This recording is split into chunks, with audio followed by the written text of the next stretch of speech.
Hi, it's Andy, and this week we move into the book of Mark.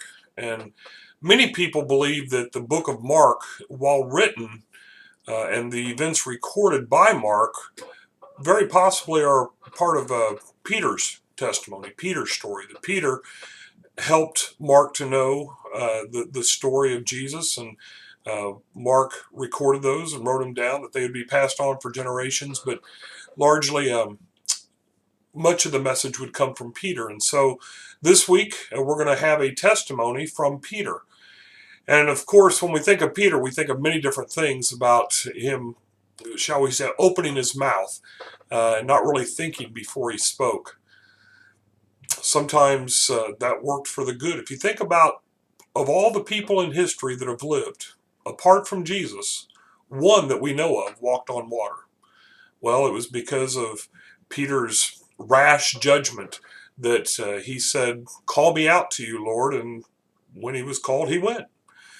Well, other times it didn't go so well for Peter, and one of those times, and what we're going to look at this week, is recorded in Mark 9, and also it's found in Matthew 17. It's also found in the book of Luke.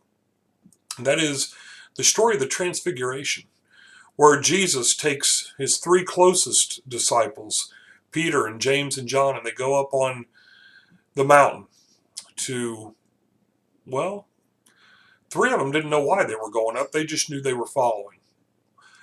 After a while, they fell asleep. But when they woke up, they saw something that I'm certain they never forgot. And yet, as great as the Transfiguration was, as great as a moment that was for Peter, well, he blurted out that he wanted to stay there forever and build tents for others, and he was adding something to a moment of worship that did not need it to be added. But more importantly, I don't think that was the greatest moment in Peter's life. I think that moment would come later.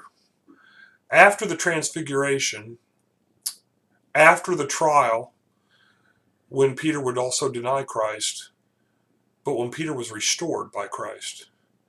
We need to remember that sometimes what looks to be our greatest moment, what we might think of others to be their greatest moment with the Lord, well, maybe it's somewhere that it's just a private moment alone with God that might even be greater. I think that's what happened to Peter. It may have happened to you as well, but we'll explore Peter's life tomorrow. Look forward to seeing you.